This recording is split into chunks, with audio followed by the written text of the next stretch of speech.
اپنے ایمان کی آب یاری کرے، اپنے ایمان کی آب یاری کرے، دل پہ اللہ کا خوف طاری کرے۔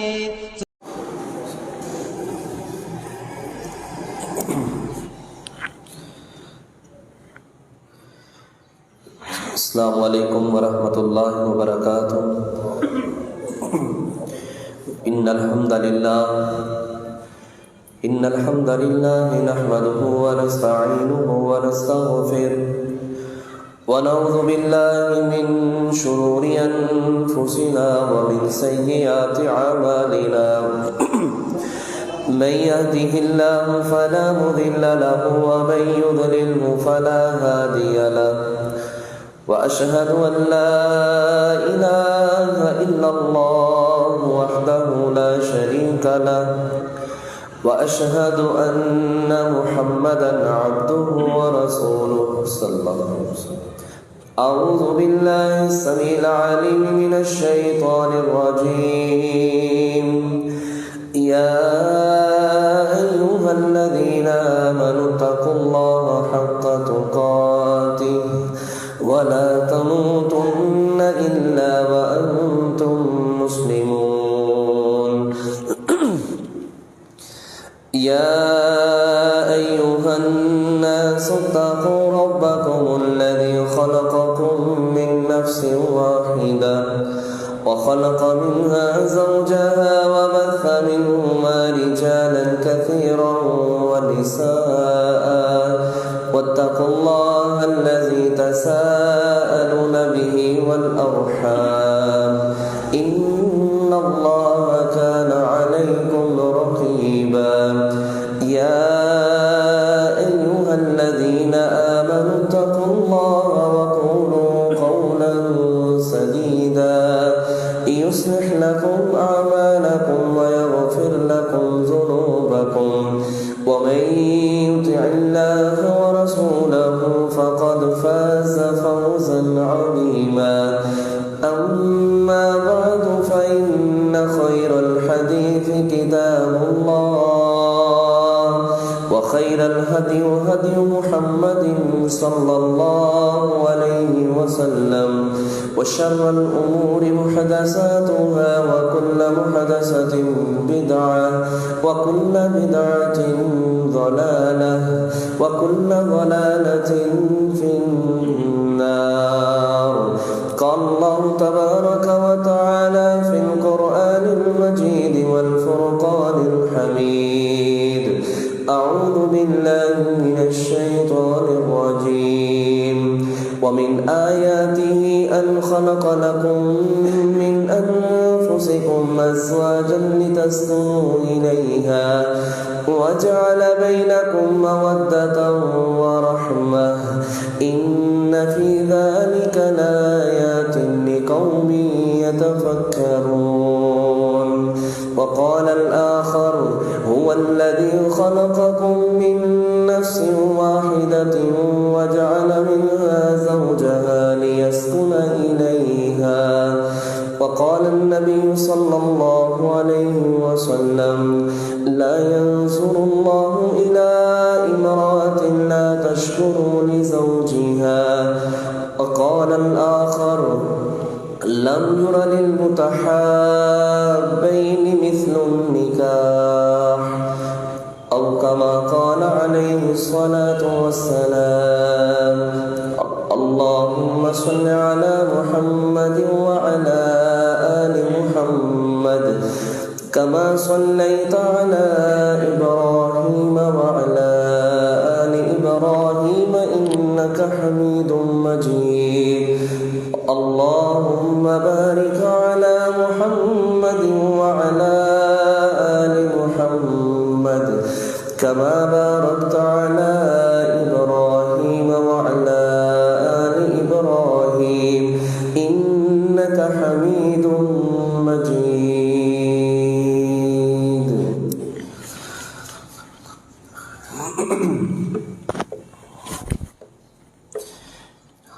ہر قسم کی حمد و ثنا اللہ رب العالمین کے لیے جو ہمارا خالق اور مالک مشکل کشا حاجت روا ہے، درود و سلام امام الانبیاء سید الانبیاء خاتم النبیین جناب محمد رسول اللہ صلی اللہ علیہ وسلم کی ذات اقدس پر۔ حضرات محترم، گزشتہ خطبہ جمعۃ المبارک کے اندر اس معاشرے سے بے حیائی کو ختم کرنے کے لحاظ سے قرآن و حدیث کے مطابق آپ کے سامنے بات رکھی تھی کہ اگر ہم اپنے بیٹے اور بیٹی کی شادی وقت کے اوپر کر دیں گے تو ہمارے معاشرے کے اندر یہ خباثتیں، یہ بے حیائی والے کام بالکل ختم ہو جائیں گے۔ اور اسی لحاظ سے یہ بھی بات یاد رکھیے، یہ نبی مکرم صلی اللہ علیہ وسلم کی سنت ہے، من راغب عن سنتی فلیس منی، جس نے اس سے بے رغبتی اختیار کی اس کی محمد صلی اللہ علیہ وسلم کے ساتھ کوئی نسبت نہیں ہے۔ آج کے خطبہ جمعۃ المبارک کے اندر کہ اللہ رب العالمین قرآن پاک کے اندر ارشاد فرماتے ہیں وَمِنْ آیَاتِهِ، اور اللہ کی نشانیوں میں سے ان خلق لکم، کہ اس نے تمہیں پیدا کیا، من انفسکم، ایک جان سے، ازواجا لتسکنوا الیہا، تمہارے لیے جوڑا بنا دیا، بیوییں بنائی، لیسکنوا الیہا، تاکہ تم سکون حاصل کرو، وجعل بینکم مودۃ ورحمہ، تم دونوں کے درمیان رب نے محبت، مودت، قرابت کو پیدا کر دیا، دونوں دلوں کو ملا دیا۔ ان فی ذلک لآیات لقوم یتفکرون، اس کے اندر غور و فکر کرنے والوں کے لیے بہت بڑی نشانی ہے۔ نبی علیہ السلام کے فرمان کے مطابق فرمایا لم یرا للمتحابین مثل النکاح، جو دو نکاح کرنے والے، ایک مرد اور ایک عورت، جتنی اس جوڑے کے اندر محبت ہوتی ہے، دنیا کے اندر اتنی محبت کسی انسان کے ساتھ نہیں ہوتی، لیکن ان ساری چیزوں کے باوجود، رب رحمان کا فرمان ہونے کے باوجود، نبی مکرم صلی اللہ علیہ وسلم کی حدیث ہونے کے باوجود، لیکن آج پھر گھر کیوں اجڑ جاتے ہیں؟ آج نفرتیں پیدا کیوں ہو جاتی ہیں؟ ہمارے معاشرے کے اندر طلاقوں کا یہ جو سلسلہ ہے، یہ دن بدن بڑھتا کیوں چلا جا رہا ہے؟ کس وجہ سے یہ ایسے معاملات درپیش آ رہے ہیں؟ کیوں عورتیں خلا لینے کے اوپر آ جاتی ہیں؟ مرد کیوں طلاق دینے کے اوپر تل جاتا ہے؟ اپنا گھر کیوں برباد کر بیٹھتا ہے انسان؟ اس کی چند وجوہات ہیں، آئیے ان چند وجوہات کو ہم سنیں قرآن و حدیث کی روح سے۔ جہاں کہیں کمی ہے مرد ہونے کی حیثیت سے، جہاں کمی ہے عورت ہونے کی حیثیت سے، کیونکہ رب العالمین قرآن پاک کے اندر ارشاد فرماتے ہیں وَلَهُنَّ مِثْلُ الَّذِي عَلَيْهِنَّ بِالْمَعْرُوفِ وَلِلرِّجَالِ عَلَيْهِنَّ دَرَجَةٌ، جس طرح مرد کے بیوی پر حقوق ہیں، اسی طرح بیوی کے مرد کے اوپر بھی حقوق ہیں۔ جو پہلی کمی ہمارے معاشرے کے اندر پائی جاتی ہے، ہر انسان اپنا رونا روتا ہے، اپنے حق کو مانتا ہے، لیکن دوسرے کی حق تلفی کرتا ہے تو معاشرے کے اندر خرابی پیدا شروع ہو جاتی ہے۔ جب ہم ہر ایک کا حق اس کو ادا کریں گے، احسن طریقے سے دیں گے، تو انشاءاللہ ایسی کوئی بات نہیں اتنی بڑی بنے گی کہ جس سے گھر ہی برباد ہو جائے، جس سے طلاق والا معاملہ پیش آ جائے۔ تو اس لحاظ سے سب سے پہلی بات، بیوی پر خامد کے حقوق۔ جب عورت کو پتا ہوگا کہ یہ میرا خامد ہے، اس کا حق ادا کرنا ہے، تو پھر خرابی نہیں پیدا ہوگی۔ جب بیوی ہی اپنے آپ کو سب کچھ سمجھے، عورت اپنے آپ کو سب کچھ سمجھے، اپنے مرد کے اوپر، خامد کے اوپر حکم چلانے والی بن جائے، تو یہ گھر چند دنوں کے لیے آباد رہتا ہے، پھر اس کے اندر ہمیشہ ہمیشہ کے لیے بربادی آ جاتی ہے۔ حدیث کے اندر ہے نبی علیہ الصلوۃ والسلام کے پاس حسین بن محسن رضی اللہ تعالی عنہ کی پھوپھی تشریف لائیں اور نبی علیہ الصلوۃ والسلام سے چند گزارشات کی، سوالات کرنے کے بعد جانے لگی تو نبی مکرم صلی اللہ علیہ وسلم نے فرمایا آپ کا خامد زندہ ہے؟ کہنے لگی ہاں اللہ کے نبی صلی اللہ علیہ وسلم زندہ ہے۔ فرمایا تم اس کے ساتھ کس طرح پیش آتی ہو؟ کہنے لگی اللہ کے نبی صلی اللہ علیہ وسلم میں اس کی اتنی خدمت کرتی ہوں، اتنا اچھا سلوک کرتی ہوں، یہاں تک کہ میں عاجز آ جاتی ہوں، تھک جاتی ہوں۔ نبی مکرم صلی اللہ علیہ وسلم فرمانے لگے فانظری این انت منہ فانما هو جنتک ونارک، اس لحاظ سے غور و فکر کرنا، اپنے خامد کی اطاعت اور فرما برداری کے اندر ذرہ برابر کوتاہی نہ کرنا۔ نبی مکرم صلی اللہ علیہ وسلم نے 2 جملوں کے اندر اس عورت کو بات سمجھا دی، فرمایا فَإِنَّمَا هُوَ جَنَّتُكِ وَنَارُكِ، وہ تیرا خامن تیرے لیے یا تو جنت میں جانے کا سبب بن جائے گا یا تیرے لیے جہنم میں جانے کا سبب بن جائے گا۔ ایک عورت کے لیے جنت میں جانا اتنا آسان ہے، فرمایا جو عورت دنیا کے اندر 4 کام کر لے، کل قیامت کا دن ہوگا اللہ کی جنت کے 8 دروازے اس کو اپنی طرف بلائیں گے، اے اللہ کی نیک بندی مجھ سے داخل ہو کے جنت میں چلی جا۔ صرف 4 کام، کوئی مشکل نہیں ہے۔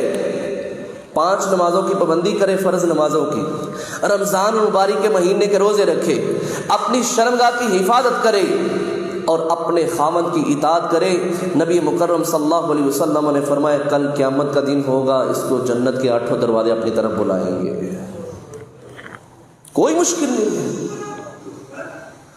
لیکن آج ہمارے اس دور کے اندر، پرفتن دور کے اندر، جس معاشرے کے اندر ہم آج رہ رہے ہیں، زندگی گزار رہے ہیں، یہ معاشرہ اتنی خرابیوں والا ہو گیا ہے کہ عورت کو پتہ ہی نہیں کہ میرے اوپر میرے خامد کے کیا حقوق ہیں۔ فرمایا تم اپنے خامد کے حق ادا نہیں کر سکتی ہے عورتوں کی جماعت، یہاں تلک کہ تم اپنے خامد کی اطاعت یہاں تلک کرو کہ تیرے خامد کے پاؤں کے اوپر جو گرد و غبار پڑی ہوئی ہے نا، اگر تم اپنے رخساروں کے ساتھ بھی اس کو صاف کرے تو پھر بھی تم اپنے خامد کا حق ادا نہیں کر سکتی۔ ایک سب سے بڑی خرابی ہمارے معاشرے کے اندر یہ ہے کہ عورت اپنے خامد کی اطاعت اور فرما برداری نہیں کرتی، جس وجہ سے ہمارے معاشرے کے اندر یہ اتنی بڑی خرابی آ جاتی ہے۔ نبی علیہ الصلوۃ والسلام نے فرمایا والذی نفسی بیدہ، میں اس ذات کی قسم اٹھا کے کہتا ہوں جس ذات کے قبضہ قدرت کے اندر محمد صلی اللہ علیہ وسلم کی جان ہے، فرمایا لا تؤدی حق ربہا حتی تؤدی زوجہا، کوئی عورت اس وقت تک اپنے رب کا حق ادا نہیں کر سکتی جب تک وہ اپنے خامد کا حق ادا نہیں کرتی۔ ہے بڑی پرہیزگار، ہے بڑی نمازن، حج بھی کیے ہیں، عمرے بھی کیے ہیں، صدقہ خیرات بھی کرتی ہے، رب کی بڑی فرما بردار عورت ہے، لیکن اگر اپنے رب کے ساتھ اپنے خامد کی اطاعت اور فرما برداری نہیں کرتی تو اس عورت کا اللہ کے ہاں کوئی مقام نہیں ہے۔ فرمایا اسنانی، 2 طرح کے بندے ہیں اس دنیا کے اندر، لا تجاوز صلاتہما رؤوسہما، ان کی نماز ان کے سر سے بلند نہیں ہوتی، ان کی نماز کو میرا رب قبول نہیں کرتا۔ جب سر سے بلند نہیں ہونی، ہمارا جو بھی عمل ہوتا ہے یہ اللہ کی طرف اوپر اٹھتا ہے۔ فرمایا جب تک یہ دونوں اپنے رویے کو درست نہیں کرتے اللہ ان کی دعاؤں کو، نمازوں کو قبول نہیں کرے گا۔ اس میں سے نمبر 1 فرمایا وہ عورت جو اپنے خامد کی نافرمان ہے، اپنے خامد کو راضی نہیں کرتی، اس کی اطاعت اور فرما برداری نہیں کرتی، اس کا حق ادا نہیں کرتی، اس سے اچھے سلوک کے ساتھ پیش نہیں آتی، فرمایا جب تک یہ اپنے آپ کو نہیں چینج کرتی اللہ اس کی نماز کو قبول نہیں کرے گا۔ اور فرمایا دوسرا وہ غلام جو اپنے خامد سے چوری بھاگ جاتا ہے، واپس نہیں آتا اپنے مالک کے پاس، جب تک یہ واپس نہیں آئے گا اس وقت تک اللہ اس کی نماز کو بھی قبول نہیں کرے گا۔ اس لیے اپنے بچوں کو، اپنے بیٹوں کو، اپنی بیٹیوں کو پہلے ایک دوسرے کے حق دلوائیں، حق یاد کروائیں، ان کو تربیت دیں کہ بیٹا تیرے اوپر تیرے خامد کے یہ حقوق ہیں، تم دونوں کے ذمے یہ حق میرے رب نے مقرر کر رکھے ہیں۔ لقید بن صبرہ رضی اللہ تعالیٰ عنہ بیان کرتے ہیں، میں نے اپنا واقعہ جا کے نبی مکرم صلی اللہ علیہ وسلم کے سامنے رکھا۔ اللہ کے نبی صلی اللہ علیہ وسلم، میری بیوی بہت بدتمیز ہے، اچھے الفاظ کے ساتھ مجھے نہیں بلاتی، میری نافرمان ہے۔ نبی مکرم صلی اللہ علیہ وسلم نے فرمایا جتنی جلدی ہو سکتا ہے اس کو طلاق دے دو، اس کو فارغ کر دے۔ ساتھ ہی کہنے لگے اللہ کے نبی صلی اللہ علیہ وسلم میری اس سے اولاد بھی ہے۔ فرمایا پھر صبر کرو، اس کو سمجھاؤ، احسن طریقے سے اس کے ساتھ چلو، جس طرح بھی گزارا ہوتا ہے پھر گزارا کرو۔ لیکن دوسری حدیث بھی ہمیں یاد رکھنی چاہیے، فرمایا ثلاثۃ یدعون فلا یستجاب لهم، تین طرح کے آدمی ہیں، تین طرح کے بندے ہیں، اللہ رب العالمین ان کی کسی دعا کو قبول نہیں کرتا۔ ان میں سے پہلے نمبر پہ فرمایا رجل کان تحتہ سیئۃ الخلق فلم یطلقها، ایسا خامد جس کے پاس برے اخلاق والی عورت ہے، بد کردار عورت ہے، نافرمان عورت ہے، اپنے خامد کا حق ادا نہیں کرتی، فرمایا جب تک اس کو طلاق نہیں دے گا اللہ اس کی دعا کو قبول نہیں کرے گا۔ دوسرے نمبر پہ فرمایا جو کسی یتیم کو بلوغت سے پہلے اس کا مال اس کے سپرد کر دیتا ہے تاکہ وہ اپنے مال کو ضائع کرے، اللہ اس کی دعا کو بھی قبول نہیں کرتا۔ اور تیسرا فرمایا جو لین دین کرتے ہیں، لکھ لکھا نہیں کرتے، اللہ اس بندے کی بھی دعا کو قبول نہیں کرتا۔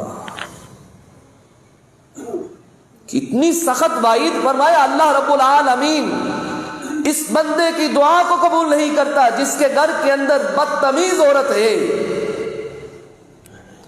جو خامد کے اپنے کی اطاعت اور فرما برداری نہیں کرتی۔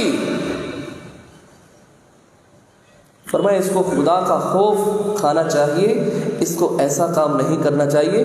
یہاں تک کہ نبی مکرم صلی اللہ علیہ وسلم نے فرمایا تیرے اوپر تیرے خامد کے اتنے حق ہیں، لا یصلح لبشر ان یسجد لبشر، میں اس بات کو حرام کرتا ہوں، اللہ نے بھی حرام کیا ہے کہ کوئی انسان کسی دوسرے انسان کو سجدہ کرے۔ اگر اس کائنات کے اندر اگر کوئی انسان کو سجدہ کر سکتا تھا تو وہ بیوی تھی جو اپنے خامد کو سجدہ کر سکتی تھی، لیکن اللہ رب العالمین نے انسان کو انسان کے سامنے سجدہ کرنے سے حرام قرار دیا ہے۔ اس سے بڑھ کے اور کیا ہو سکتا ہے؟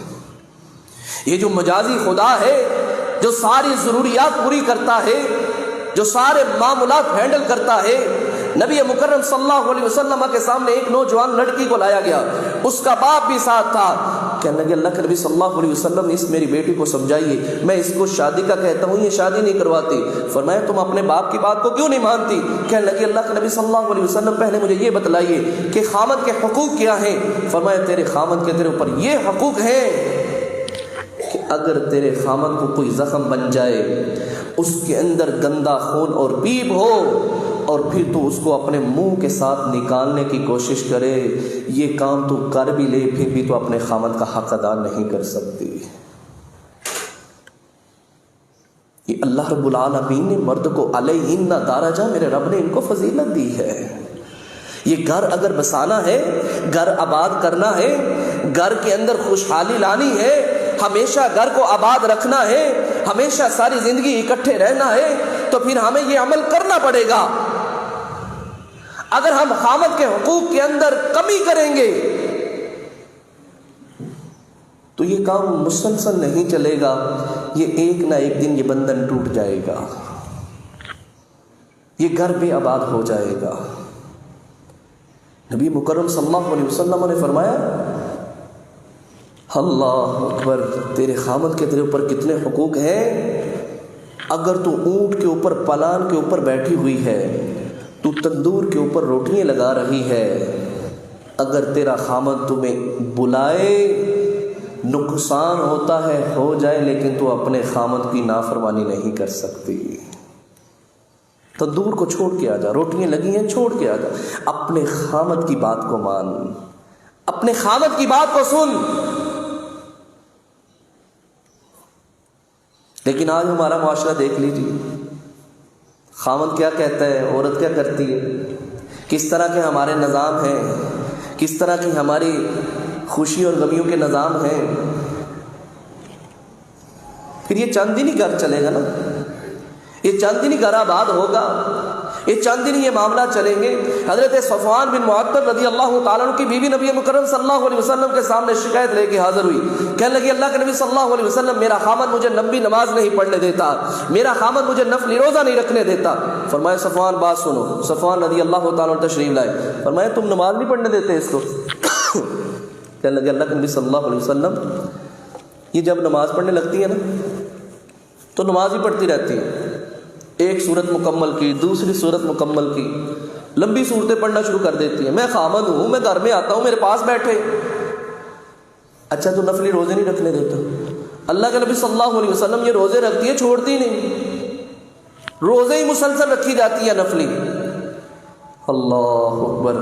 پھر اس دن سے نبی مکرم صلی اللہ علیہ وسلم نے پابندی لگا دی، اگر کسی عورت نے نفلی روزہ رکھنا ہے تو اپنے خامد کی اجازت کے بغیر روزہ نہیں رکھ سکتی. یہاں تلک نبی صلی اللہ علیہ وسلم نے فرمایا اگر روزہ رکھنا ہے، عبادت کرنی ہے، اللہ کے حکم کو ماننا ہے، اللہ سے اجر رکھنا ہے، تو پھر تمہیں اپنے خامد کی بات مان کے، اگر تیرا خامد تمہیں اجازت دے تو تو روزہ رکھے، اگر تیرا خامد منع کرے تو تو روزہ نہیں رکھ سکتے. اور نبی علیہ الصلوۃ والسلام نے فرمایا جو عورت اس حالت میں اس دنیا سے گئی کہ اس کا خامد اس پہ راضی تھا، خوش تھا، فرمایا داخل الجنہ، یہ عورت ضرور جنت میں داخل ہوگی. تو ذرا سوچئے جس کا خامد ہی اس سے ناراض ہو وہ عورت کہاں جائے گی؟ فرمایا جب دنیا کے اندر کوئی عورت اپنے خامد کو تکلیف پہنچاتی ہے، بدتمیزی کرتی ہے، نافرمانی کرتی ہے، جنت میں سے حور موٹی آنکھوں والی اس کے لیے بد دعا کرتی ہے، قاتلک اللہ، اللہ تجھے ہلاک کرے، یہ تو تیرے پاس تھوڑی دیر کے لیے ہے، مہمان کی حیثیت سے اس نے پھر ہمیشہ کے لیے ہمارے پاس آ جانا ہے، اس ہمارے خامد کو تو نقصان نہ پہنچا. اس لیے معاشرے کے اندر جب حقوق کی پاسداری کا معاملہ ہوگا تو انشاءاللہ گھر آباد ہوں گے، بے آباد نہیں ہوں گے، گھر اجڑیں گے نہیں، گھروں کے اندر اصلاح ہوگی. اور اچھی بیوی کے متعلق نبی علیہ الصلوۃ والسلام نے فرمایا میں تمہیں بتلاؤں نا، اچھی بیوی وہ ہے جب خامد گھر کے اندر آئے تو خوش مزاجی کے ساتھ اس کو ملے، وہ حکم دے تو اسی وقت اس کے حکم کی پاسداری کرے. ہمارے ہاں کیا ہوتا ہے، میں ایک کلپ سن رہا تھا تو وہ کہہ رہے ہم نے اپنے خامدوں کو ڈاکٹر سمجھ رکھا ہے. جیسے ہی خامد گھر کے اندر داخل ہو، مجھے یہاں درد ہے، مجھے یہاں درد ہے، مجھے سر میں درد ہے، مجھے فلاں جگہ پہ درد ہے. اور اللہ کے بندی یہ خامد تیرا ڈاکٹر نہیں ہے بلکہ عام انسان ہے، وہ تیرے گھر کے اندر آیا ہے، اس کو خوش کر، اس کی اطاعت کر، فرما برداری کر، اس کو پانی پلا، اس کو کھانا کھلا، اس کی عزت کر، اس کا احترام کر. فرمایا ایسی عورت جس کو دیکھ کے خامد خوش ہو جائے، حکم دے تو فوراً حکم کی پاسداری کرے، اگر کسی بات پر خامد ناراض ہو جاتا ہے اپنا ہاتھ اس کے ہاتھ میں دیتی ہے اور کہتی ہے جب تلک تو مجھ سے راضی نہیں ہوگا کبھی یہ آنکھیں بند نہیں ہوں گی، ساری رات بھی جاگنا پڑے تو جاگتی ہے. نبی صلی اللہ علیہ وسلم نے فرمایا یہ سب سے بہترین عورتوں میں سے بہترین عورت ہے. اور جو عورت اپنے خامد کو انکار کرتی ہے، خامد رات کو بستر پہ بلاتا ہے نہیں آتی، فرمایا صبح تک فرشتے اس عورت پہ لعنت بھیجتے رہتے ہیں.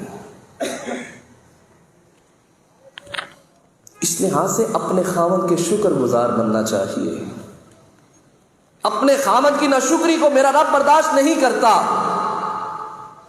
نبی صلی اللہ علیہ وسلم فرماتے ہیں مجھے رب نے جہنم دکھلائی، میں نے جب جہنم دیکھی تو جہنم کی صورتحال بڑی ہولناک تھی، میں نے اس کے اندر کثرت کے ساتھ عورتوں کی تعداد کو دیکھا، میں نے کہا لیکن اللہ یہ عورتوں کی تعداد جہنم کے اندر پھر صحابی سوال کرتا ہے اے اللہ کے نبی صلی اللہ علیہ وسلم جہنم کے اندر عورتوں کی زیادہ تعداد کیوں ہے؟ کیا وہ اللہ کی ناشکری کرتی ہیں اس لیے؟ فرمایا نہیں، اللہ کی ناشکری نہیں کرتی بلکہ اپنے خامدوں کی ناشکری کرتی ہیں۔ جب کبھی بھی کوئی معاملہ خراب ہو جاتا ہے ساری زندگی خامد ان کی ذمہ داری کو پورا کرتا ہے، جیسے ہی تھوڑا سا مسئلہ بن جاتا ہے، کام کے حالات خراب ہو جاتے ہیں، کوئی بھی معاملات خراب ہو جاتے ہیں تو پھر اسی وقت اپنی زبان پہ یہ الفاظ لے آتی ہے میں جس دن سے تیرے گھر کے اندر آئی ہوں میں نے کبھی سکون نہیں دیکھا۔ فرمایا یہ خامد کی ناشکری کرنے والی ہے،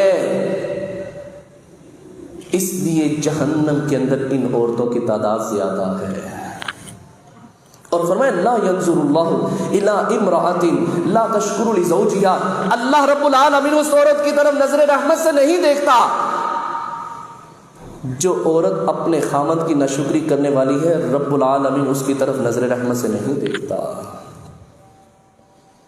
اور میرے نبی صلی اللہ علیہ وسلم نے کیسی تربیت کر کے اپنی بیٹی کو رخصت کیا تھا، کاش ہم بھی اپنی بیٹیوں کی اس طرح تربیت کر کے ان کو بھیجیں۔ اللہ اکبر۔ حضرت علی رضی اللہ تعالیٰ عنہ گھر میں تشریف لائے، فاطمہ رضی اللہ تعالیٰ عنہ سے کہنے لگے کوئی کھانے کے لیے کوئی چیز ہے؟ کہنے لگی 3 دن سے ہمارے گھر کے اندر کچھ بھی نہیں ہے، 3 دن ہو گئے میں نے بھی کچھ نہیں کھایا۔ حضرت علی رضی اللہ تعالیٰ عنہ کہنے لگے مجھے بتلایا کیوں نہیں؟ کہنے لگے علی جب میرے بابا نے مجھے رخصت کیا تھا نا تو انہوں نے مجھے ایک بات بتلائی تھی، سوال کر کے اپنے خامن کو شرمندہ نہ کرنا۔ مجھے پتہ ہے آپ کے پاس وسائل نہیں ہیں، میں کیوں آپ کو پریشان کروں، میں کیوں آپ کو تنگ کروں؟ جب آپ کے پاس وسائل ہوں گے آپ خود ہمارے گھر کے اندر کھانا لے آئیں گے۔ اس لیے اپنی بیٹیوں کو رخصت کرتے ہوئے، اپنی بہنوں کو رخصت کرتے ہوئے، بیٹا یہی تیرا گھر ہے، اسی کے اندر تو نے رہنا ہے، یہاں ہی تیرے سارے معاملات ہونے چاہیے، تیرا خامد ہی تیرے لیے جنت ہے یا تیرے لیے جہنم ہے۔ اگر اطاعت کرے گی تو تجھے جنت ملے گی، اگر نافرمانی کرے گی تو تیرے لیے رب نے جہنم تیار کر رکھی ہے۔ اسی لحاظ سے دوسری بات وَلَهُنَّ مِثْلُ الَّذِي عَلَيْهِنَّ بِالْمَعْرُوفِ، جس طرح بیوی کے اوپر خامد کے حقوق ہیں اسی طرح خامد کے اوپر بھی بیوی کے حقوق ہیں۔ ہم اپنے تو حق یاد رکھیں، بیوی کے حق بھول جائیں تو یہ بھی ناانصافی ہے۔ نبی مکرم صلی اللہ علیہ وسلم سے سوال کیا گیا، اللہ کے نبی صلی اللہ علیہ وسلم ما حق زوجتی احدنا علیہ، ہمارے اوپر بیویوں کے کیا حق ہیں؟ تو نبی علیہ الصلوۃ والسلام نے فرمایا رزقہن و کسوتہن، ان کو رزق بھی کھلانا جو تم خود کھاتے ہو وہی اپنی بیویوں کو کھلانا، جو تم خود پہنتے ہو اچھا وہی بیویوں کو پہنانا۔ یہ نہیں کہ خود بندہ باہر دعوتیں کھاتا رہے اور گھر والوں کی خبر ہی نہ ہو، میانہ روی کے ساتھ چلنا پڑے گا۔ اور یہاں یہ بھی بات میں آپ کے سامنے رکھ دوں، اس معاشرے سے پہلے نبی علیہ الصلوۃ والسلام کے اس دنیا کے اندر مبعوث ہونے سے پہلے اس دنیا کو ایک جوتے کی حیثیت سے سمجھا جاتا تھا، ایک جوتے سے زیادہ اس عورت کی کوئی اہمیت نہیں تھی، اور غیر مذہبوں کے اندر صرف ٹیشو پیپر سے بڑھ کے اس عورت کی کوئی عزت نہیں ہے۔ لیکن جیسے ہی دین اسلام آیا، نبی مکرم صلی اللہ علیہ وسلم اس دنیا کے اندر تشریف لائے تو نبی علیہ الصلوۃ والسلام نے عورت کو بھی حقوق دیے اور خامدوں کو بھی حقوق دیے، اور یہاں تک نبی صلی اللہ علیہ وسلم نے فرمایا کسی مرد کے لیے جائز نہیں کہ اپنی مومنہ عورت کے ساتھ عداوت رکھے، بغض رکھے، لڑائی رکھے۔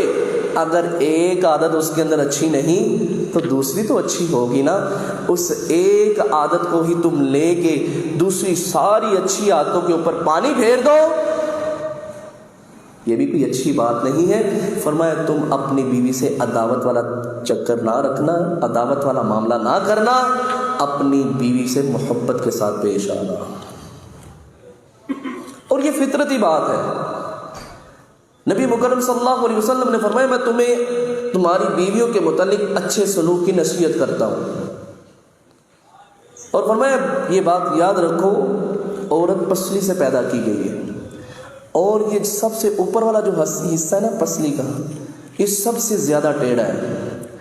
فرمایا اگر تم اس کو سیدھا کرنے کی کوشش کرو گے تو اس کو توڑ ڈالو گے، ٹوٹ جائے گی، گھر اجڑ جائے گا، معاملات خراب ہو جائیں گے۔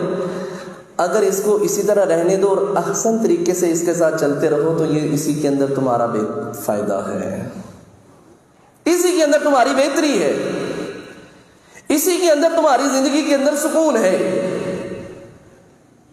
ایک بندہ حضرت عمر بن خطاب رضی اللہ تعالیٰ کے پاس اپنی بیوی کی شکایت لے کے آیا، بہت تنگ تھا۔ تو جب امیر المؤمنین کے دروازے پہ پہنچا تو جیسے ہی دستک دینے لگا تو اندر سے حضرت عمر اور ان کی بیوی کی آوازیں آ رہی تھیں۔ بیوی بھی اونچی اونچی آواز سے بول رہی تھی اور عمر فاروق رضی اللہ تعالیٰ بھی اونچی آواز سے بول رہے تھے۔ وہ تھوڑی دیر سنتا رہا اور پھر چل پڑا۔ اتنی دیر میں اندر معاملہ ٹھنڈا ہوا، امیر المؤمنین باہر نکلے مجلس میں جانے کے لیے تو دیکھا ایک بندہ ان کے دروازے سے گزرتا ہوا جا رہا ہے۔ کہنے لگے اللہ کے بندے کون ہے تو؟ نہ تو نے کوئی مسئلہ بیان کیا ہے نہ بات کی ہے، تو ایسے چپ کر کے جا رہا ہے۔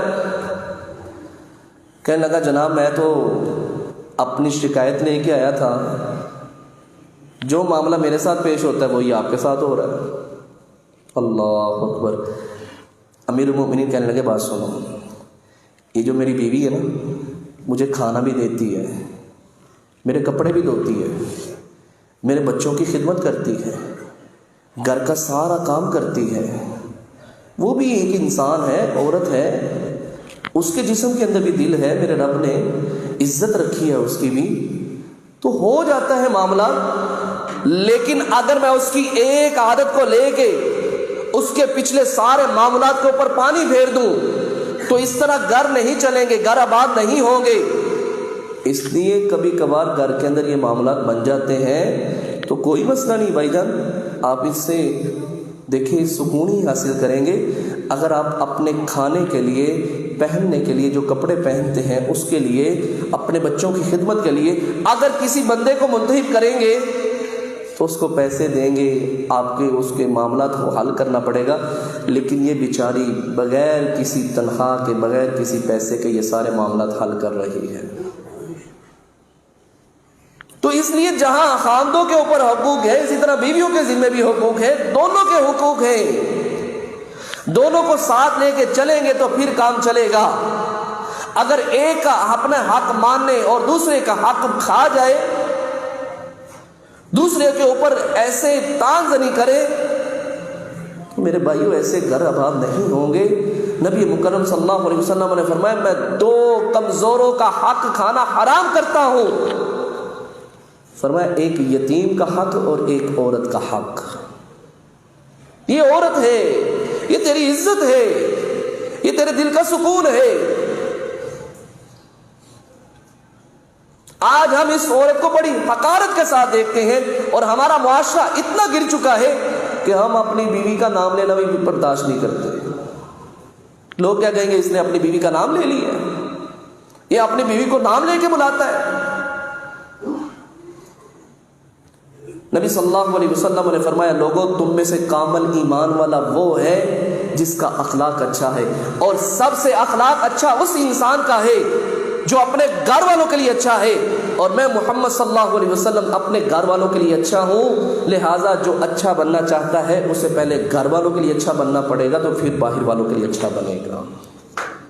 باہر بڑا اچھا ہے، لوگوں کے ساتھ بڑے اچھے تعلقات ہیں، بڑے معاملات ہیں، لیکن گھر جاتا ہے تو غصہ ہی نہیں ختم ہوتا، پیار محبت سے اس سے بات ہی نہیں ہوتی۔ فرمایا لوگوں یہ بات یاد رکھو، جو گھر والوں کے لیے اچھا ہے وہ باہر والوں کے لیے اچھا ہے، جو گھر والوں کے لیے اچھا نہیں وہ باہر والوں کے لیے بھی اچھا نہیں ہے۔ فرمایا ایک درہم ہے، ایک دینار ہے، تم اس کو کسی مدرسے کے اندر، کسی مسجد کے اندر، کسی اور ضرورت مند کو دیتے ہو، اور ایک دینار وہ ہے جو تم اپنے اہل و عیال کے اوپر خرچ کرتے ہو۔ فرمایا وہ دینار اپنی جگہ، لیکن یہ دینار اس کی فضیلت اس سے زیادہ ہے۔ اور اگر تم ثواب کی نیت سے اپنی بیوی کو ایک لقمہ بھی کھلاؤ گے اپنے بچوں کو تو اللہ اس کا بھی تمہیں بدلہ عطا فرمائے گا اور تیری طرف سے وہ صدقہ ہوگا۔ یہ فضیلت ہے میرے رب کی، میرے رب نے بیان کی ہے۔ صحیح بخاری کے اندر آتا ہے 11 عورتیں اما عائشہ رضی اللہ تعالی عنہ بھی انہی عورتوں کے اندر بیٹھی ہوئی تھیں. 11 عورتیں تھیں اور انہوں نے بات شروع کر لی کہ چلو سارے اپنے اپنے خاوندوں کے متعلق بات کرو. سب نے باتیں کی. ان میں سے ایک عورت تھی، اس کا نام تھا ام زرع. اس نے اپنے خاوند کی حقیقت بات کے اوپر مبنی ایسی تعریف کی کہ ساری عورتیں کہنے لگ پڑی کہ جس طرح کا ابو زرع ہے اس طرح کا خاوند ہمارا بھی نہیں ہے. اما عائشہ رضی اللہ تعالی عنہ نے نبی مکرم صلی اللہ علیہ وسلم کے ساتھ بات کی. اللہ کے نبی صلی اللہ علیہ وسلم ہم اس طرح بیٹھی ہوئی تھیں تو اس طرح ابو زرع کے متعلق بھی بات ہوئی ہے. اس کی فضائل، اس کی فضیلت، اس کی جو عادات ہیں، اس کا جو طریقہ کار ہے، اچھا اخلاق ہے، اس سے ساری عورتیں متاثر ہوئی ہیں. تو نبی مکرم صلی اللہ علیہ وسلم کہنے لگے عائشہ میں بھی تیرے لیے ابو زرع کی طرح ہوں، میں بھی تیرے لیے ابو زرع کی طرح ہوں. جس طرح ابو زرع اپنی بیوی کے لیے اچھا ہے، عائشہ میں تیرے لیے بھی اچھا ہوں. نہ دیکھ تیرے ساتھ کام نہیں کرواتا. نبی علیہ السلام کا یہ معمول تھا. گھر کے اندر کوئی کام کرنے والا ہوتا تو نبی علیہ السلام کام کروا دیتے. کوئی اور ایسا معاملہ ہوتا تو نبی علیہ السلام اپنے گھر والوں کی ہیلپ کروایا کرتے تھے. لیکن آج بھی اپنے گھر والوں کے ساتھ کرو، وہ پنجابی میں کہتے ہیں نا بوٹی تھلے لگ جائے. اور نبی صلی اللہ علیہ وسلم نے اس زمانے کو خوبصورت بنانے کے لیے، اس جوڑی کو مزید مزین کرنے کے لیے، ان کے دل کے اندر محبت اور مودت پیدا کرنے کے لیے نبی مکرم صلی اللہ علیہ وسلم اپنی بیویوں کے درمیان بیٹھ کے ان کی خوش طبی بھی کیا کرتے تھے. ان کا کوئی کام کرنے والا ہوتا تو نبی مکرم صلی اللہ علیہ وسلم وہ کام بھی کیا کرتے تھے. نبی علیہ السلام سے اس دنیا کے اندر کون افضل ترین انسان ہو سکتا ہے. اس کے بعد یہ بھی بات یاد رکھیے، شک و شبہات، یہ جو شکوک و شبہات ہے نا یہ بھی گھر کو اجاڑ دیتے ہیں. ابو ہریرہ رضی اللہ تعالیٰ بیان کرتے ہیں ایک آدمی نبی علیہ السلام کے پاس آیا کہ کہنے لگا اللہ کے نبی صلی اللہ علیہ وسلم میرے ہاں بچہ پیدا ہوا ہے لیکن وہ کالے رنگ کا ہے، تو وہ میرا بچہ نہیں ہے. آپ صلی اللہ علیہ وسلم نے فرمایا تیرے پاس اونٹ ہے؟ کہنے لگا ہاں جی اونٹ ہے. فرمایا ان میں سرخ رنگ کے بھی ہیں؟ کس رنگ کے؟ کہنے لگا سرخ رنگ کے. فرمایا ان میں کوئی خاکی رنگ کا بھی ہے؟ کہنے لگا ہاں جی اللہ کے نبی صلی اللہ علیہ وسلم خاکی رنگ کا بھی ہے. فرمایا وہ خاکی رنگ کا کہاں سے آ گیا؟ تیرے تو سارے سرخ اونٹ ہیں، وہ خاکی رنگ کا کہاں سے پیدا ہو گیا؟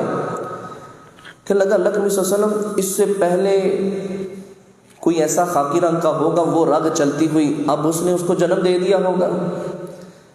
فرمایا اللہ کے بندے اس عورت کے خاندان کے پہلے تیرے خاندان کے اندر یا اس عورت کے خاندان کے اندر پہلے ایک کالے رنگ کا کوئی بندہ پیدا ہوا تھا، اسی وجہ سے یہ رگ چلتی ہوئی آج تیرے ہاں کالے رنگ کا بچہ پیدا ہو گیا ہے. تو یہ کوئی ایسا مسئلہ نہیں، تو شکوک و شبہات کے اندر نہ پڑ، یہ بچہ تیرا ہی ہے. تو ایسے ہی باتوں کو لے کے اپنے ذہن کے اوپر سوار کر لینا کہ میری بیوی ایسے ہے، میری گھر والی ایسے ہے، تو اس کے اوپر ایسے طعنزنی کرنا، اس سے نفرت کرنا، اس کو طلاق دے دینا، کام ختم کر دینا، یہ بھی کوئی ایک اچھے انسان کی عادت نہیں ہے. اس سے بھی اپنے آپ کو بدلنا چاہیے. اس کے بعد تیسری بات جس سے گھر اجڑ جاتے ہیں، یہاں تلک کہ طلاق ہو جاتی ہے، اولاد کا نہ ہونا، یا اگر اولاد ہوتی ہے تو لڑکا نہ پیدا ہونا بلکہ لڑکی کا پیدا ہونا، اس سے بھی گھر اجڑ جاتے ہیں. لیکن یہ بات یاد رکھیے اس لڑکی کو پیدا کرنے کے اندر عورت کا کوئی عمل دخل نہیں ہے. تاریخ کی کتابوں کے اندر ایک واقعہ نقل ہے، ایک آدمی اس کے ہاں پہلی بیٹی پیدا ہوئی، دوبارہ امید لگی تو پھر اللہ نے بیٹی دے دی، 6 بیٹی اس کے ہاں پیدا ہو گئی. جب 7ویں دفعہ امید لگی تو اس نے دل کے اندر ارادہ کیا کہ اگر 7ویں مرتبہ بیٹی پیدا ہوئی تو میں اس عورت کو طلاق دے دوں گا. اس نے پورا پلان کر لیا تھا.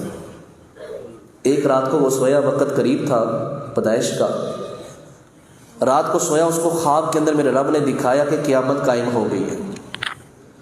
جب قیامت قائم ہو گئی، حساب کتاب کا وقت ہوا، میزان لگ گیا، وزن ہونے لگ پڑا، اس کے لیے حکم ہوا کہ یہ جہنمی انسان ہے، اس کے بائیں ہاتھ کے اندر نامہ اعمال پکڑا دیا جائے۔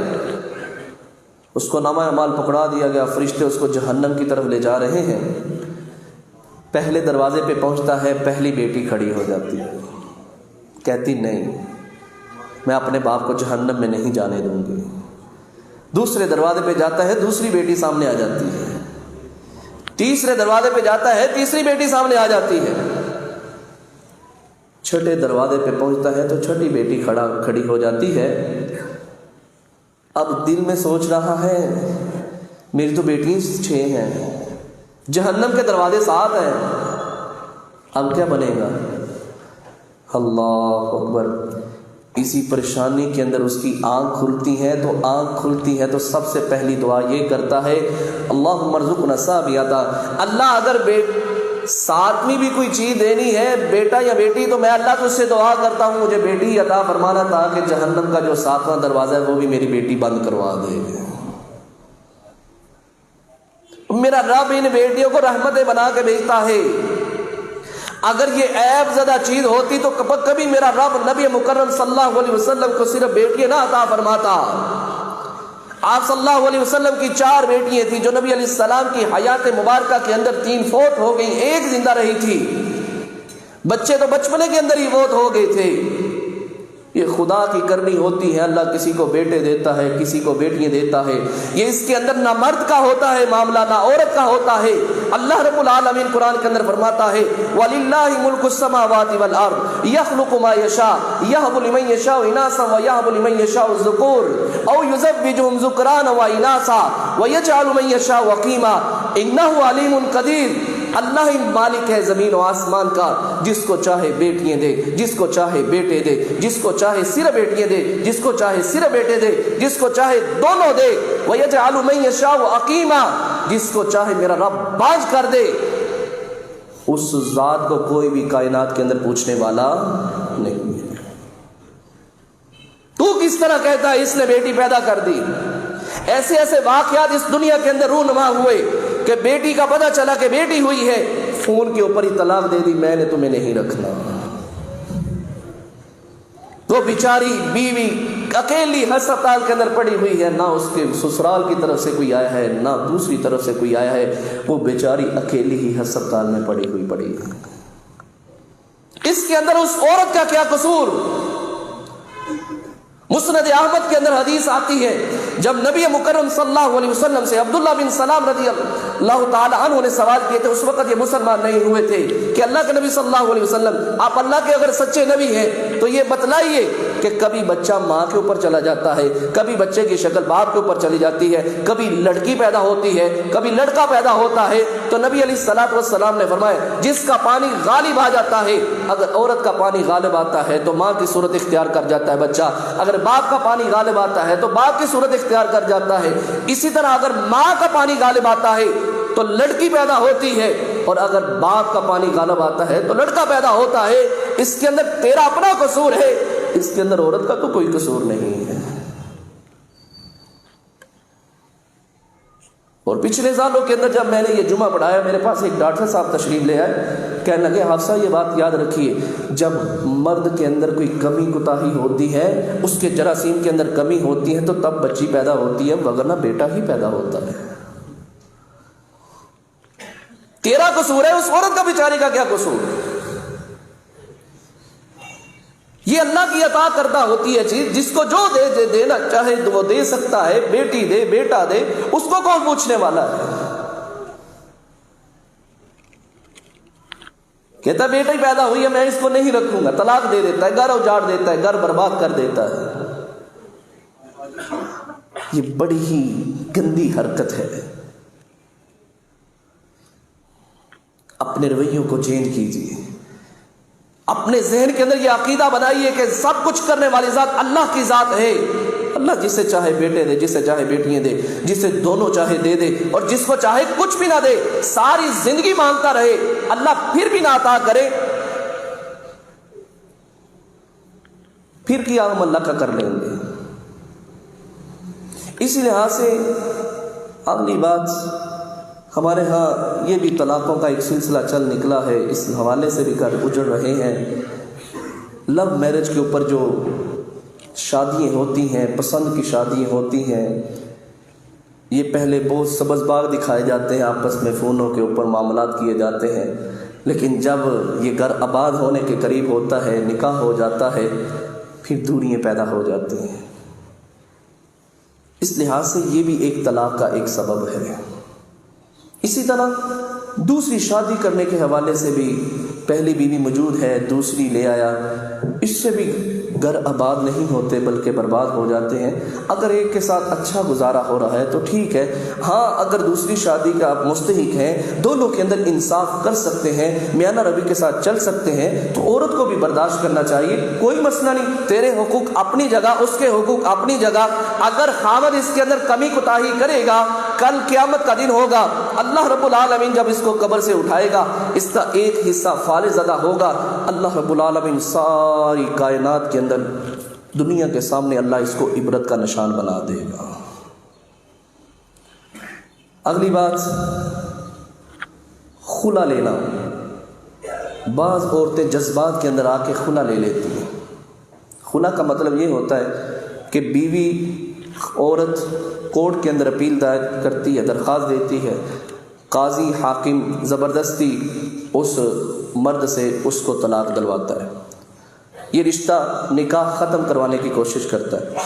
لیکن یہاں یہ بات یاد رکھیے، جو عورت بغیر وجہ کے، بغیر عذر کے، کوئی عذر نہیں، کوئی مسئلہ نہیں، جان بوجھ کے یہ خلا لیتی ہے، فرمایا کل قیامت والے دن یہ عورت جنت کی خوشبو بھی نہیں پا سکے گی، اور جنت کی خوشبو بڑی دور سے آ رہی ہوگی۔ اس حوالے سے اگلی گزارش، میں نے 1-2 سال پہلے جب یہ جمعہ پڑھایا، یہ سارے اسباب میں نے بیان کیے، میری مجلس کے اندر وہ بزرگ ابھی بھی بیٹھے ہوئے ہیں، تو مجھے بعد میں آ کر کہنے لگے، ان کی آنکھوں کے اندر آنسو تھے، اور کہنے لگے حافظ صاحب ایک چیز اور بھی اس کے اندر ایڈ کر لیجئے، میری اپنی بیٹی کو طلاق ہوئی ہے تو جہیز نہ دینے کی وجہ سے ہوئی ہے، میں اپنی بیٹی کو جہیز نہیں دے سکا، ان ظالموں نے میری بیٹی کو طلاق دے دی ہے، انہوں نے ڈیمانڈیں کی تھی، میں ڈیمانڈ پوری نہیں کر سکا، اس وجہ سے میری عورت کا گھر، میری بیٹی کا گھر برباد ہو گیا ہے۔ یہ بھی ایک وجہ ہے، جہیز نہیں، گاڑی نہیں، اس طرح کے معاملات نہیں تو بھی نہیں، اور اللہ کے بندے اس سے بڑھ کے وہ کیا کر سکتے ہیں؟